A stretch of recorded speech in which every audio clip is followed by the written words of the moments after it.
is the only accepted religion by Allah. And we are grateful and thankful to Allah that we have been guided to the knowledge of Ahlus Sunnati wal Jama'ah, who is the saved group, as the Prophet sallallahu alaihi wasallam told us in the hadith of the 73 groups, that those who affiliate themselves to Islam will split up into 73 groups, and all of them would be in hellfire except.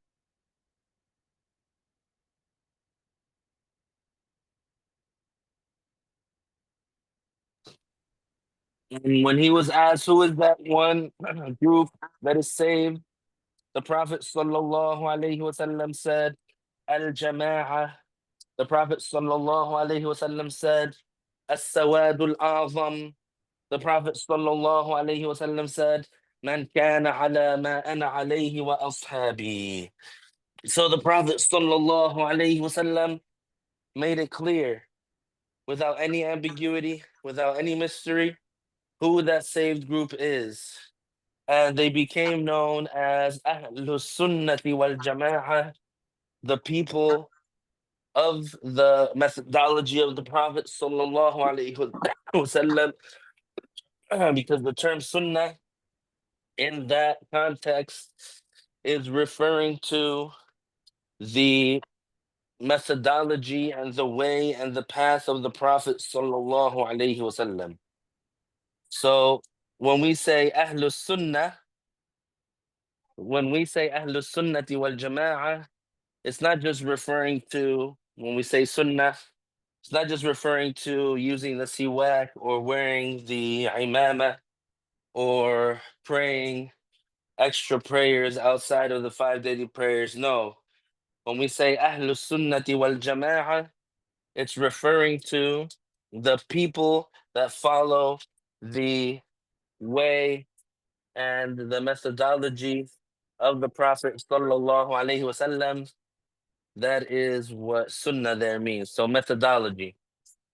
So we are grateful and thankful to Allah Ta'ala that we have been able to be a part of Ahlus Sunnati wal Jama'ah, which is the saved group. The Prophet sallallahu alaihi wasallam made it clear without any ambiguity that all of those misguided groups would be in hellfire, except, or all those people who affiliate themselves with Islam would be in hellfire except for one group among them. And those are, as the Prophet sallallahu alaihi wasallam described, al Jama'ah, the congregation, as-Sawadul A'zam, the vast majority, and man kana ala ma ana alayhi wa ashabi, which means those who have the same creed as the Prophet sallallahu alaihi wasallam and the companions. So what does that tell us? It tells us that throughout times and throughout history and in any of the contexts that you want to apply, whether you take a snapshot of present day or whether you look at the entire history of Muslims, you will find that the larger percentage, they have the correct creed. They have the creed of the Prophet sallallahu alaihi wasallam and the companions.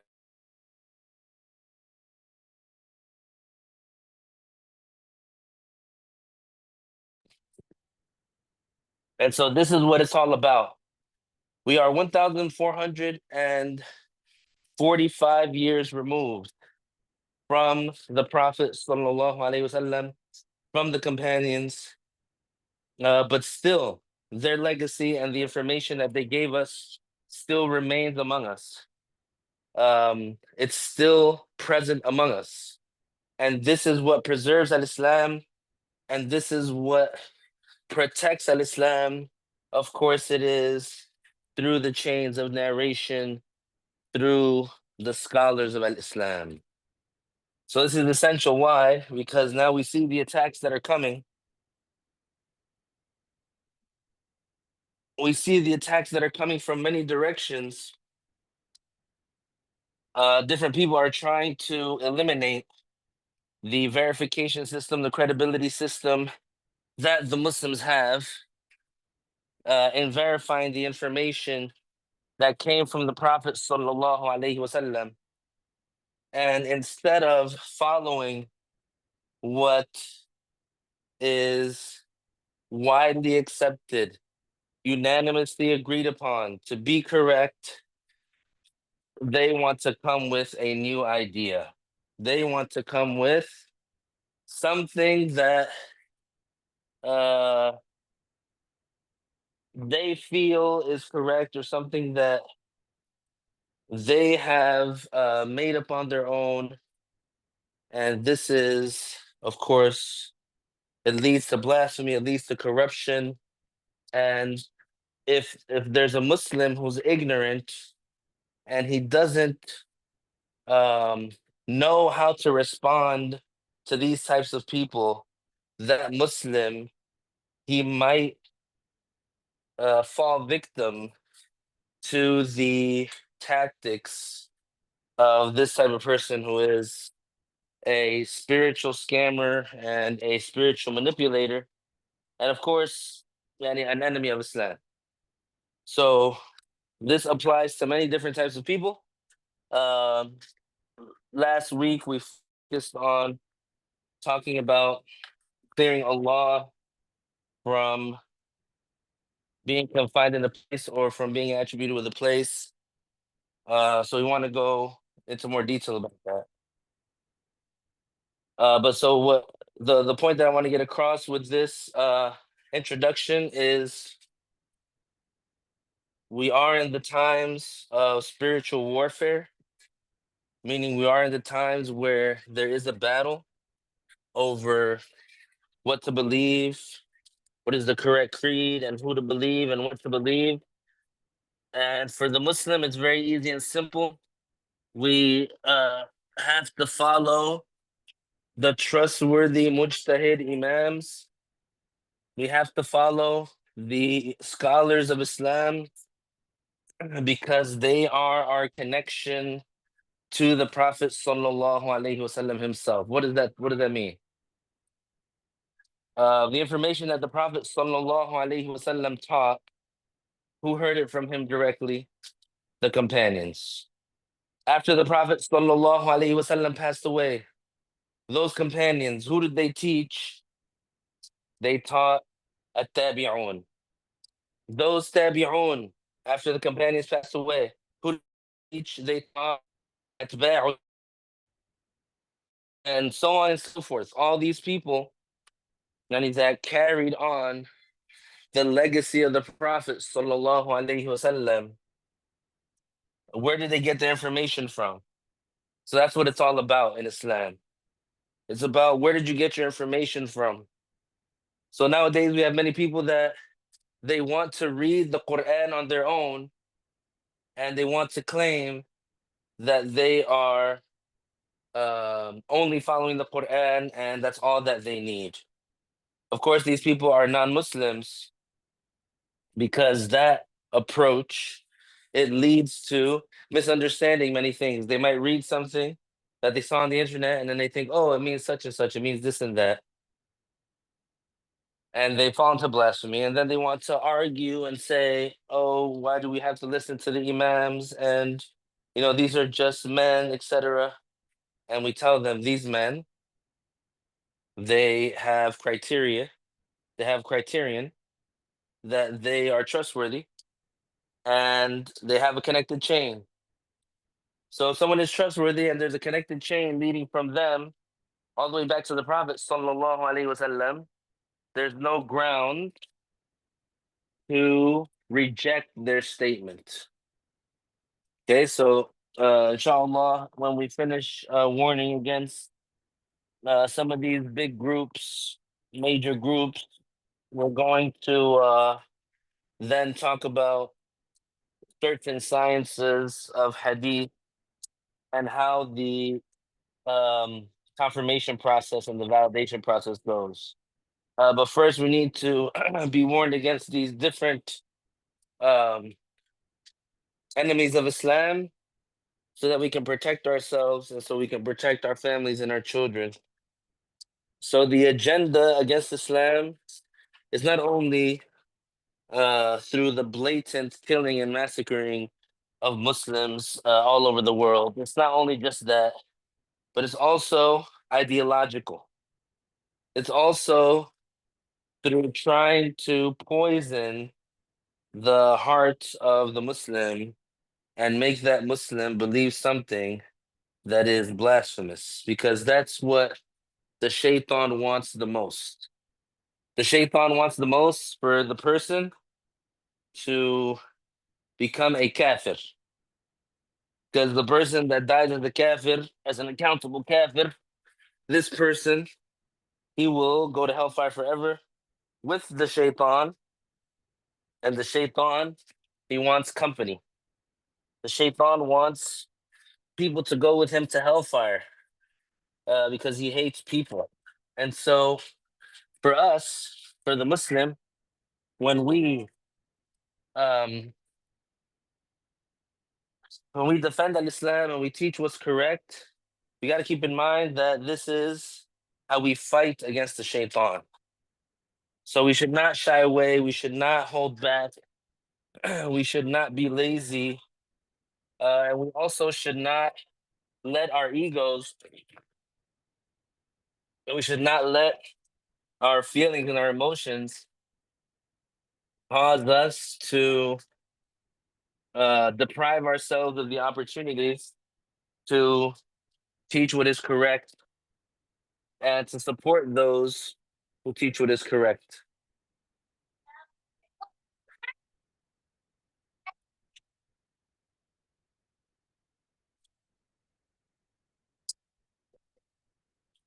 طيب, alhamdulillah. Let's want to continue reading here some beneficial information. Now, like we said, the information of Ahlul Sunnah has to come through the connected chains. And so these information that we are reading, they are references. They are references to big scholars that they have said the exact same thing that we're teaching, and that proves that we are copying the consensus and what the scholars of Ahlul Sunnah have said, that we are not making things up and that we're not saying things that are incorrect and that we're not coming up with something new. So what we say is that Allah Ta'ala is not like us, and He is the only one who exists without a beginning, and He exists without a place and without time and without being attributed with any of the attributes of the human beings or the creations or the bodies. So Allah Ta'ala, He's not like us in any way. Allah Ta'ala is not something that you imagine in the mind. Allah Ta'ala is not a light or uh a body, a giant body that is sitting in a place. So we proved before by mentioning the verses of the Quran and also the hadith of the Prophet sallallahu alaihi wasallam, and also some sayings of the companions. We mentioned what Imam Ali said, and so we're going to continue on mentioning the proofs. So the Wahhabis, they have a comprehension issue, and they have an issue with having the proper understanding. They lack the proper understanding, and it seems that they're not able to have the proper understanding. It seems that they, no matter how much proof you give them, they still want to insist on believing the incorrect thing. So we say to them that the crux of the creed of the Muslim is upon the sound mind, which is a witness to the truth of the religion, and the crux is not upon the imagination, because the imagination pictures things that don't have a reality. An example of this is when a person looks at the sea at sunset and his imagination tells him that the sky is attached to the sea and that the sun descends into the sea, but the reality is different. So here, any more technical, is an optical illusion, right? The person is looking at the horizon and he sees what apparently seems like the sky is meeting and touching the sea, and that when the sun is setting, that the sun is going down into the ocean. But this is like we're using the word imagination, meaning something that is truly not occurring in reality. It's just he thinks that in his mind. Imagination judges what it has not witnessed based on what it has seen. Imagination judges that everything that exists is in a place, and thus judges that God is in a place. As for sound intellect, it rules that the one who created the place existed before the place without a place. Hence, just as it is valid for God to exist before the place without a place, then it is valid for God to exist after creating the places and the directions without a place or a direction. So it's that simple. When talking to a Wahhabi, when debating a Wahhabi, when trying to prove the truth to people who are Wahhabis, it's easy. It's just simple as telling them, asking them, showing them, isn't it the case that Allah Ta'ala is the only one without a beginning? And that Wahhabi, he has to answer with yes. That Wahhabi, he has to answer with yes. Because if he does not, if he tries to say that there is something other than Allah that has no beginning, then he has committed explicit shirk. And and everyone knows that if someone says there's something other than Allah that has no beginning, that they have explicitly committed shirk, because the definition of the creator is the one who has no beginning.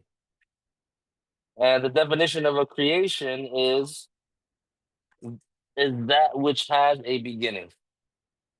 So the the one who says that there's something other than Allah that has no beginning, if they say there's something other than Allah that has no beginning, then they have said that there is something other than Allah that is not a creation. So they would blaspheme by that, they would commit shirk by that. And if someone says only Allah has no beginning, then he is admitting that everything other than Allah is a creation, therefore it has a beginning. So you can stay on this point and you can stick to this point until the person that you are speaking to agrees. Because you cannot move forward in the conversation unless that person knows and understands that Allah is the only one without a beginning. Therefore, everything else has a beginning. Therefore, he exists without any of the creations uh, applying to him, without any of the creations applying to him. So once we get to that point, then we tell him, since Allah is the only one that has no beginning, and everything else has a beginning, before Allah created the places, he existed without them. And after he created the places, his existence did not change. So we tell him mentally, it is valid to say that Allah exists without a place, because before Allah created the places, he existed without them. So you have to say, before Allah created the place, that he existed without it, because the place was non-existent. And so it is mentally valid to say that Allah Ta'ala exists without a place. Yani, why do we say it's mentally valid? Because the Wahhabi claims that the mind does not accept to say that there's something that exists without a place. They say, how could that be? The only things that we know and that we see have a place. So that means, that's what the Wahhabis say. So that means that Allah exists in a place. So this is why they're imagining that. They're delusion, right? So the crux of the creed, and the basis of the creed is not delusion. The basis of the creed is not imagination. The basis of the creed is not um, faulty assumption. The basis of the creed is, or the crux of the creed is the sound mind. And what does that mean, the crux of the creed? And it means that the way that we judge the validity of things, how we confirm the validity of things, is through the sound mind. The validity of things, we confirm it through the sound mind. Hmm. So that's why the Shaykh, rahimahullah, that's why he said that the crux of the creed is not on the imagination, because the imagination, yani, is wrong.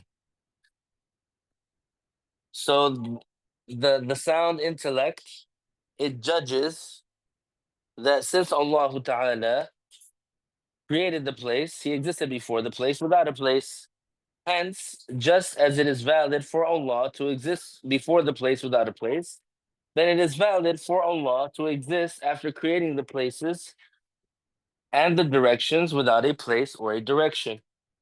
So, since it is valid that before Allah created places and direction, he existed, obviously without them because they're creations. So after he created them, his existence did not change, because this is also another thing that the even the Wahhabi, when you tell them, isn't it the case that if someone says that Allah changed, that he becomes a kafir? So the Wahhabi, he would say, yes, the Wahhabi agrees that the one who says that Allah Ta'ala changed is a kafir. Because change is a sign of being a creation. So this is easily a checkmate against the Wahhabi, yani a checkmate in argument.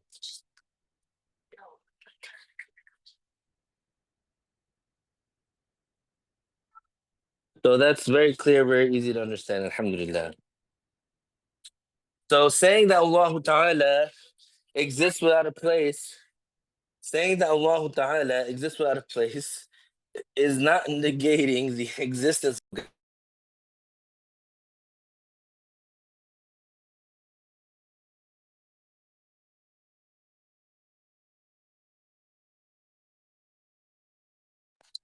So saying that Allah Ta'ala exists without a place is not negating the existence of God. It's not saying that God doesn't exist, because, like we said, it already complies with the mind that since God is the only one without a beginning, since time and place and space have beginnings, that means before God created them, that he existed without them. And after he created them, his existence did not change. But the Wahhabis, the anthropomorphists, the body worshippers, when you tell them that the creator, that God exists without a place, they say, oh, you're trying to say that God doesn't exist. Why does it translate into that for them? It translates into that for them. It translates into that for them because to them, uh, if something exists, then it has to be in a place. And if it doesn't exist, and if it's without a place, then that means to them, it doesn't exist. So this would not be negating the existence of God, the exalted, just as the anthropomorphists, Wahhabis, those who follow the imagination, and they are the callers to anthropomorphism in this era. So this would not be negating the existence of God the Exalted, just as the anthropomorphist Wahhabis claim. So there's a missing part there if you're reading along. Those anthropomorphist Wahhabis, they are those who follow the imagination, and they are the callers to anthropomorphism in this era. Yani, in this time that we're living in this day and age, they are the main propagators of the creed that God is a body. So they're basically going around teaching people that God is a body. They say that God has two right hands. They say that God has fingers. They say that God has a shin. They say that God has a foot. They say that God has a face. They say that God has multiple eyes, and other blasphemous things. So they attribute many organs to Allah. The Imam Abu Mansur al-Baghdadi conveyed the consensus of the Muslims, their pious predecessors, and those who came after them, that Allah exists without a place or direction in his book, The Difference Between the Sects. When he said, and they have unanimously agreed that that is Ahlul Sunnah wal Jama'ah, that he, that is Allah, is not contained in a place and time does not lapse on him. So the Wahhabis, not only do they ignore the mind, right? Not only do they ignore the verses of the Quran, not only do they ignore the hadith of the Prophet sallallahu alaihi wasallam, but they also ignore the consensus, right? The Wahhabis, they are like those people, like the Christians, when you show them and you tell them using the sound mind, when you show them and prove to them using the sound mind that the creator of the universe, he's not like us, therefore he's not attributed with children, therefore he is not a body, he is not a father, he is not in heaven, right? When you tell the Christians that, it's as if you're talking to a wall. And to them, they say, "Oh, look, it says here in the book of Genesis, and it says here in the chapter of Exodus, and this and that." And you tell them, "Well, this book that you're quoting, it does not, it is not divine revelation. This book that you're quoting is man-made, and it was written by men. It was authored by men, and that's something that even they know, and they know, for example, it wasn't the words that were revealed to Jesus. They know that it's the words that supposedly that the apostles they supposedly made up, and they claim that it's through inspiration. But as you know, uh, inspiration is not the same as revelation. Inspiration is different.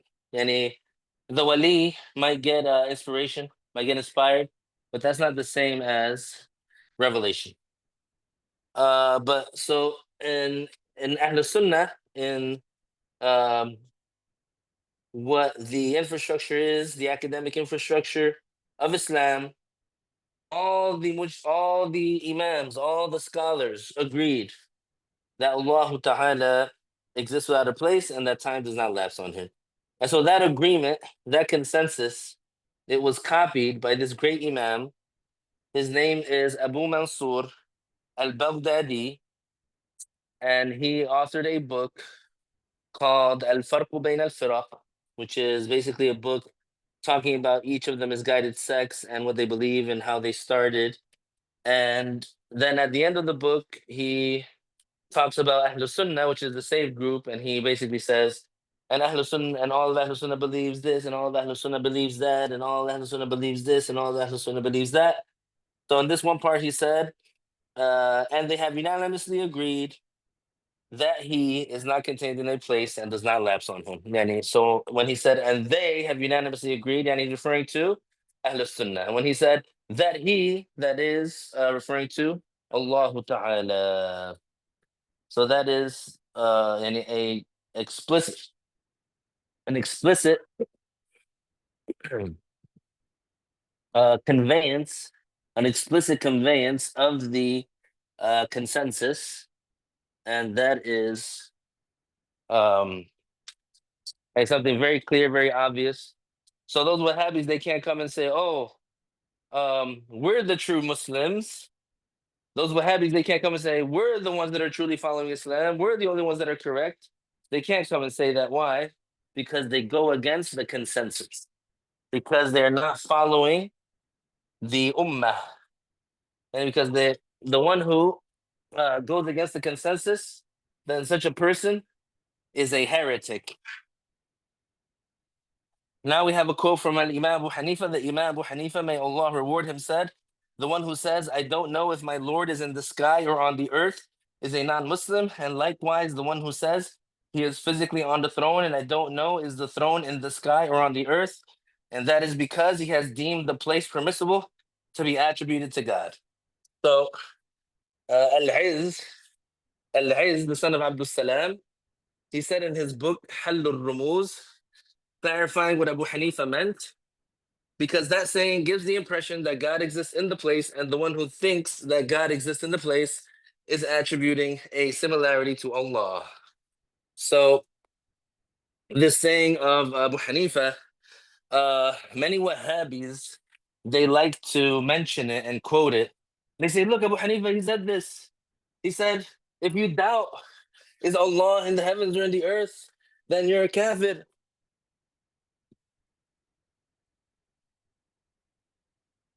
And they think that Al-Imam Abu Hanifa is supporting their creed. And in reality, the reality is that he's not. And the reality is that Imam Abu Hanifa, radiallahu anhu, he is judging such a person as a kafir because that person is attributing a place to Allah. And who explained that? The great Hanafi Imam Al-Izz ibn Abd Salam. Also, Imam Abu Hanifa, may God have mercy upon him, said the people of paradise will see Allah without a how and with no similarity and without any direction. This is also explicit. Al-Imam al-Shafi'i, may God have mercy upon him, said, indeed, Allah the Exalted existed without a beginning, and there was no place, then he created the place, and he is attributed with eternity, just as he was before creating the place. Change is not permissible to attribute to his being, nor his attributes. And change is not valid to attribute it to Allah, and to his that, to his reality, or to his attributes. This was conveyed from him by the Hafiz Murtada al-Zabidi. Al-Imam Murtada al-Zabidi, who is a well-known, undisputed Imam of Islam. He is the one who narrated that from Ash-Shafi'i. The Imam and linguist al-Zajjaj, he said, God is above in status over everything. And the ulu of Allah is not the elevation of a place, because God is exalted above place and location. Rather, the quote-unquote highness refers to the greatness of his status and the elevation of his ownership. Yani, so when there are terms in the Quran like al-ulu or al-ali referring to Allah, or al-muta'ali, or al-a'la, it's not referring to physical distance or location or physical heights. It's referring to status. Can the Wahhabis understand that? No. Can the anthropomorphists understand that? No. Can the one who likens Allah to the creation understand that? No. They insist that it means in a high location.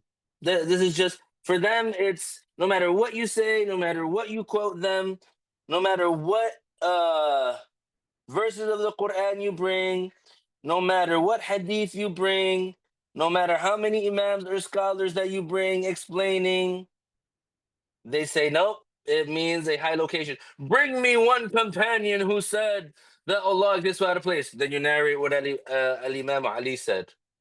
Then they say, bring me one imam from the Salaf that said Allah exists without a place. Then you bring them At-Tahawi.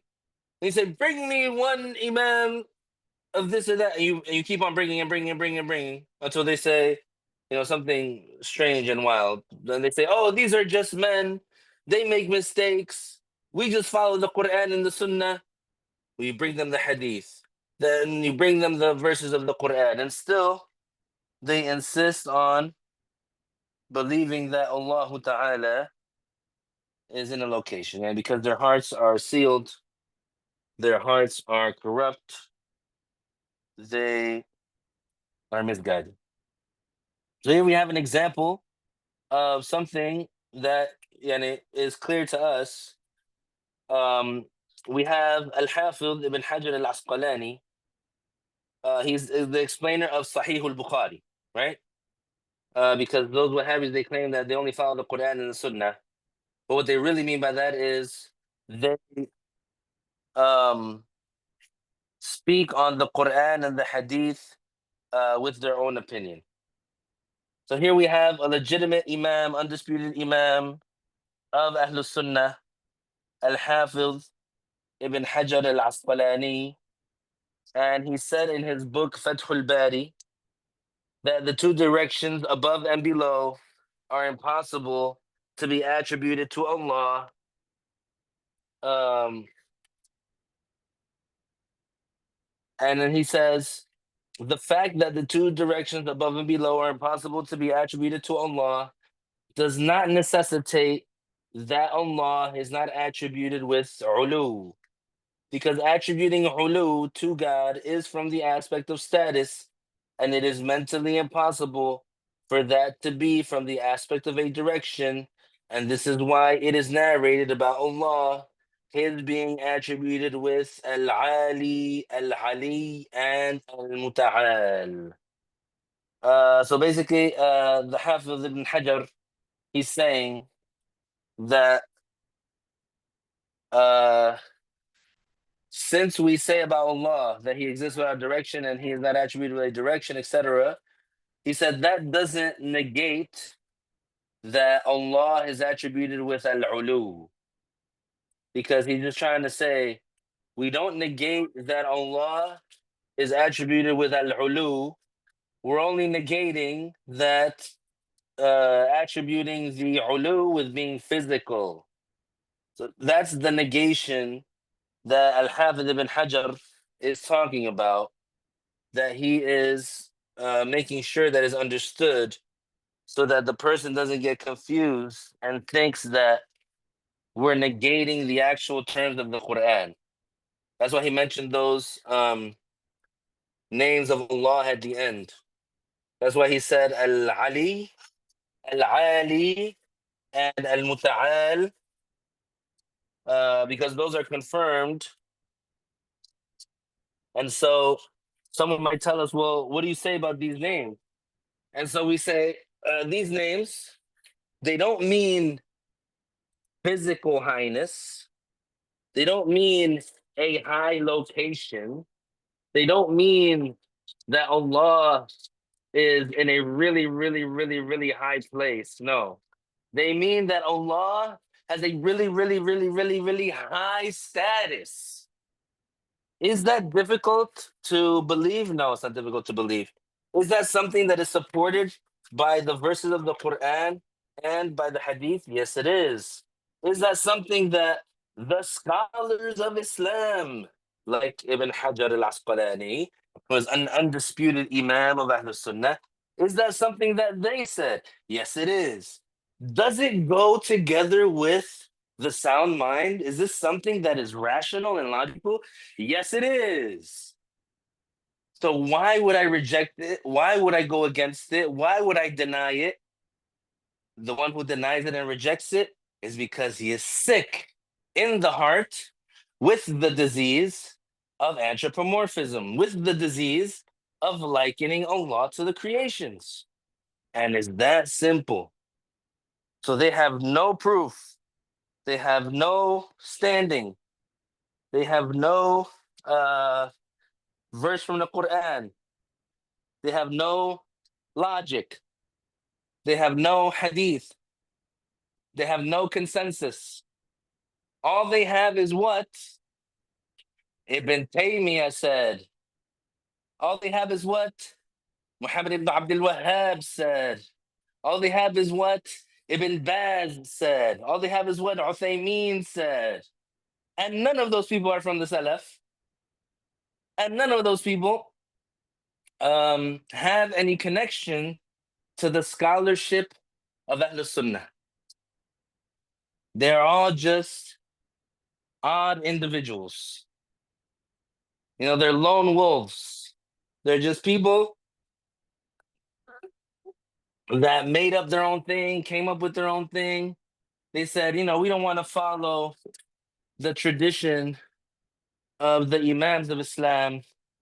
We want to blaze our own path. We want to go according to our own way. We want to do our own thing. And that's what they did. And that's what they are. And that's why the Wahhabis, they are a fringe minority. They don't represent the majority of the Ummah. And so we know that they are misguided. From the hadith of the Prophet sallallahu alaihi wasallam. Let's move to there's a lot of sayings of Imams here. Obviously we're not going to read through every single one.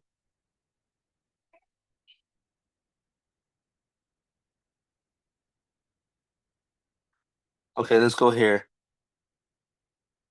Al-Imam Ahmad, because they claim to follow Al-Imam Ahmad ibn Hanbal. They claim that they follow Al-Imam Ahmad ibn Hanbal. They call themselves Hanbalis.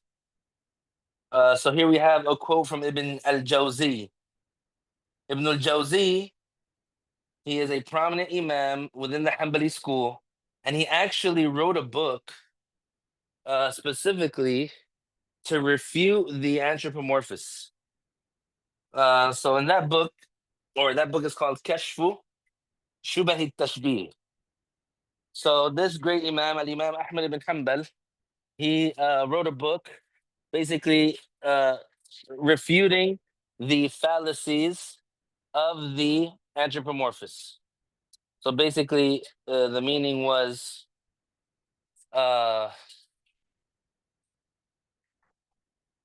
responding to the ways that the anthropomorphists try to mislead people into believing that God is the body, right? So, for example, like what's something that the Wahhabis they say, oh look, Allah revealed Ar-Rahman wa al-Arsh istawa, and they say that means God is rising above the throne. They say, which is a fallacy, right? Because istawa have 15 different meanings in the language, and some of those meanings are befitting to Allah, some of them are not, etc. Or they'll say, look, the Prophet sallallahu alaihi wasallam, when he makes supplication, he faces his palms towards the sky. That means that God is in the sky. This is a fallacy.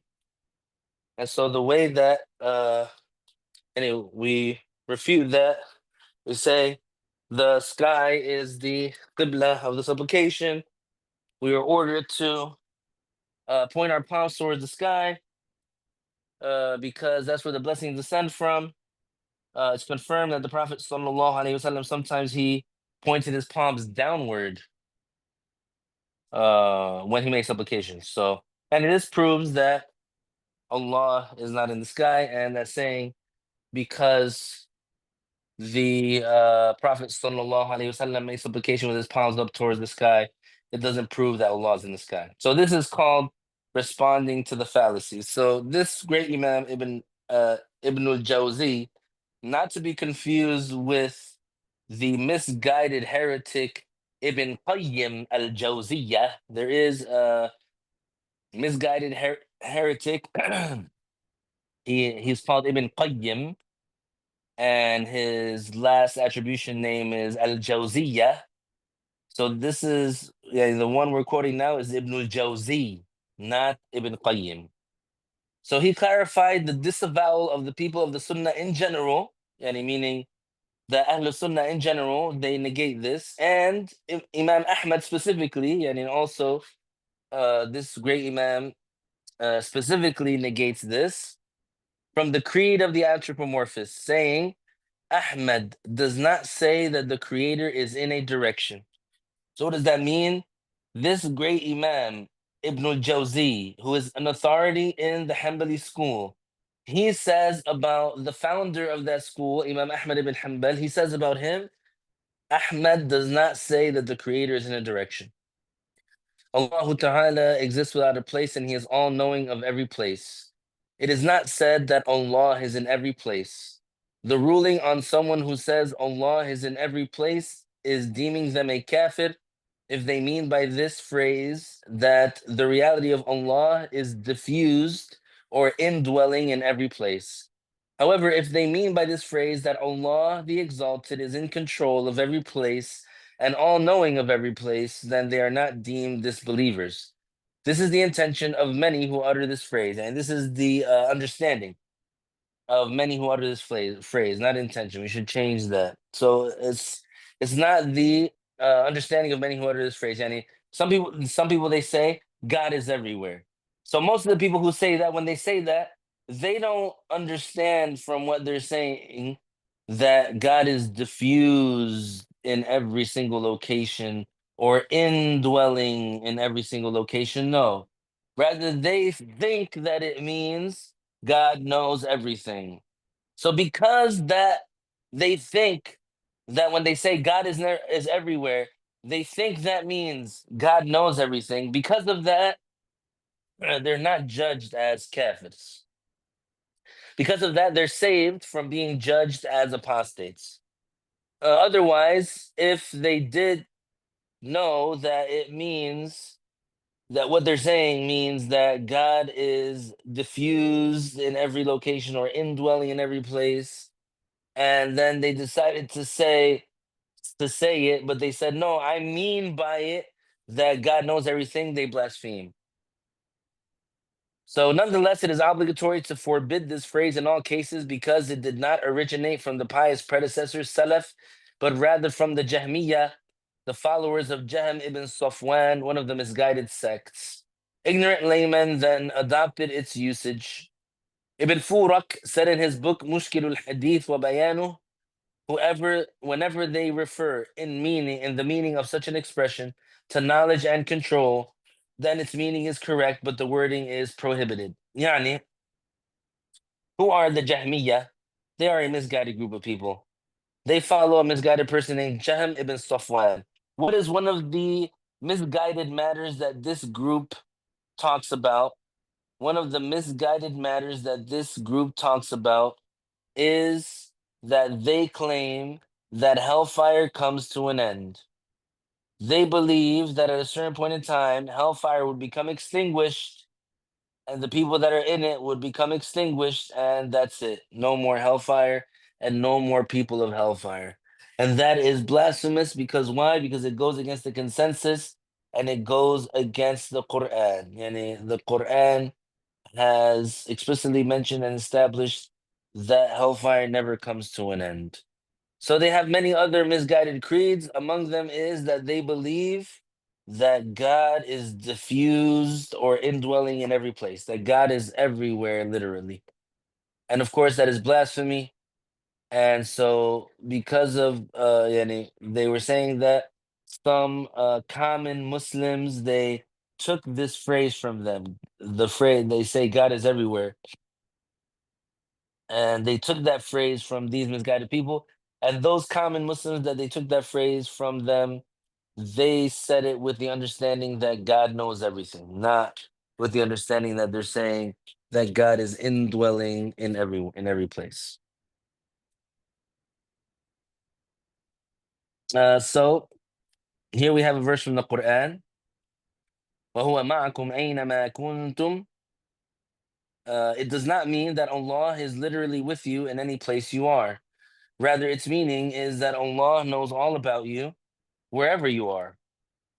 Sufyan al-Thawri, may Allah Ta'ala reward him, interpreted as referring to the knowledge of Allah. Yani meaning Allah knows about you wherever you are. Al-Hafidh al-Bayhaqi narrated with his chain to Ma'dan al-Abid, who said, I asked Sufyan al-Thawri about the verse وَهُوَ مَعَكُمْ أَيْنَمَا كُنْتُمْ. He said his knowledge. Al-Bayhaqi also said in his book Al-I'tiqad wal-Hidayah ila Sabil al-Rashad, in what we have written from the verses, there is evidence invalidating the claim of the Jahmiyyah, who said that Allah the Exalted is in every place literally. So, and in this part of the quotation, it's saying that what they wrote or what they mentioned, um, it proves that the statement of the Jahmis is incorrect, and that the Jahmis thinking that Allah is literally everywhere is refuted by those verses that are quoted by this great Imam. So he mentioned وَهُوَ مَعَكُمْ أَيْنَمَا كُنْتُمْ. He said it means his knowledge, not his reality, not his being. So it's referring to the being of Allah and not the, I'm sorry, it's referring to the knowledge of Allah and not the reality of Allah, not saying that He Himself is with you wherever you are, but that He knows about you wherever you are. That Allah knows about you wherever you are.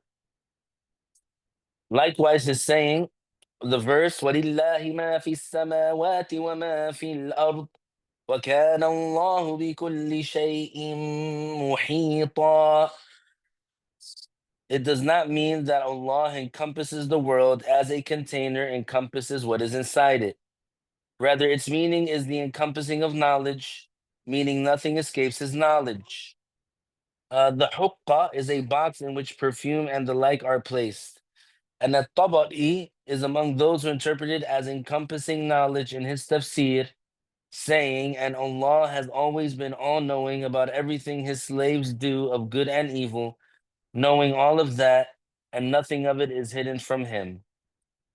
Likewise, the term al-ulu does not always mean highness of place.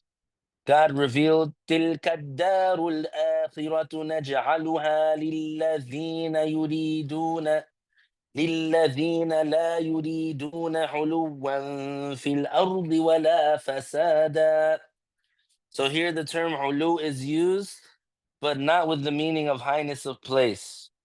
That is, so this is a way to refute the Wahhabis, because they think that ulu always means highness of place, but it's used in the Quran with other than the meaning of highness of place.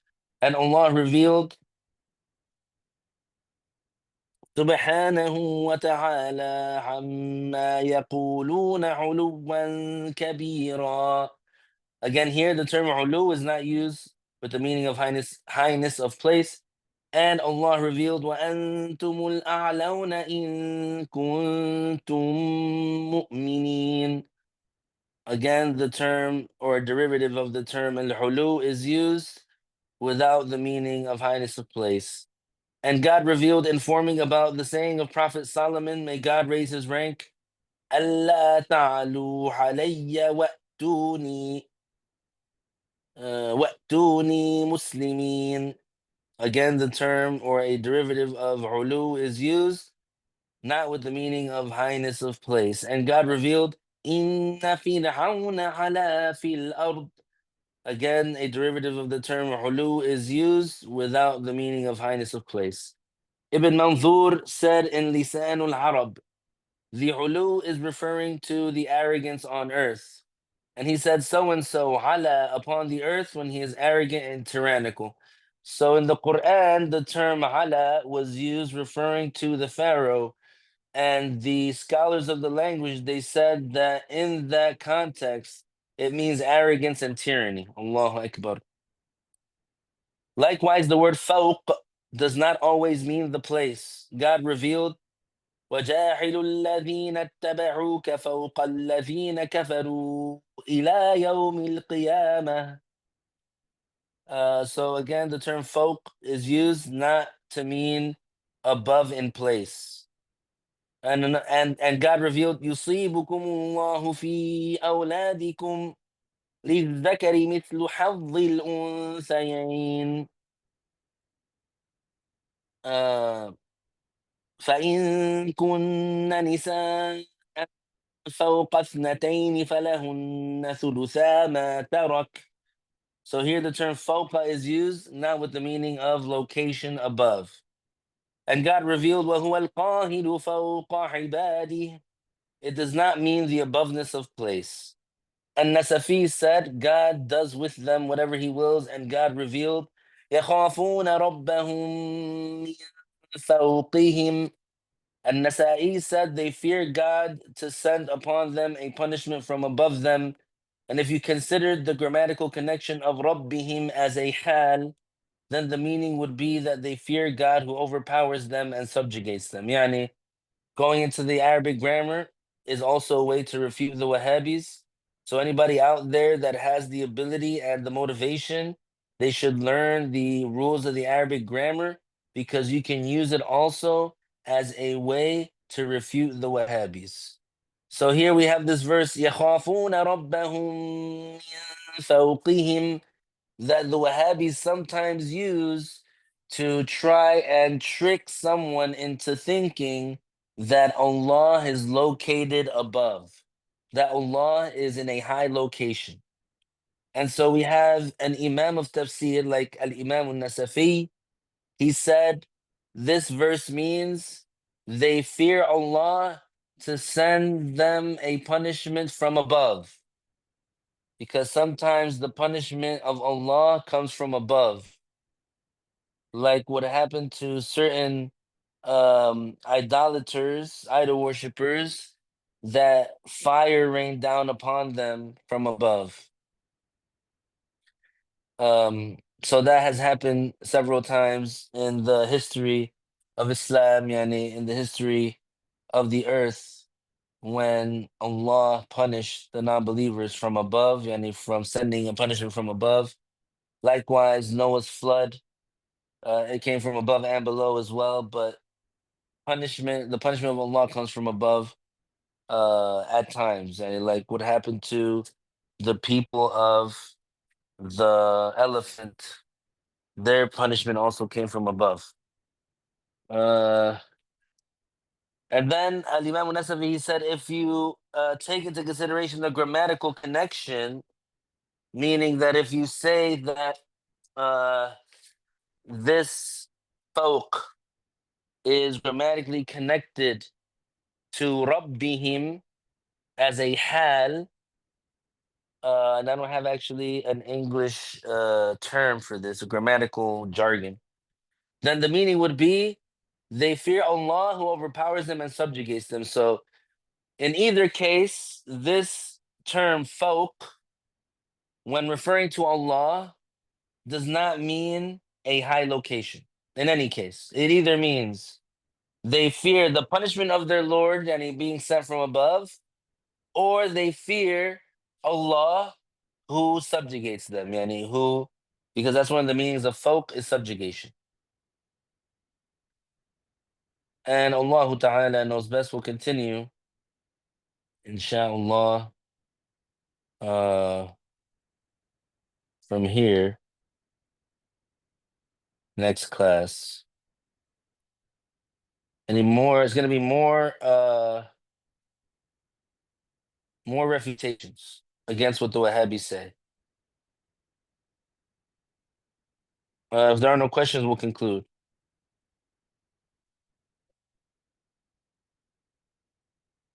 طيب نهلل لا إله إلا الله اللهم صل على سيدنا محمد وعلى آله وصحبه وسلم. رب اغفر لي وللمؤمنين والمؤمنات وبارك الله فيكم. السلام عليكم.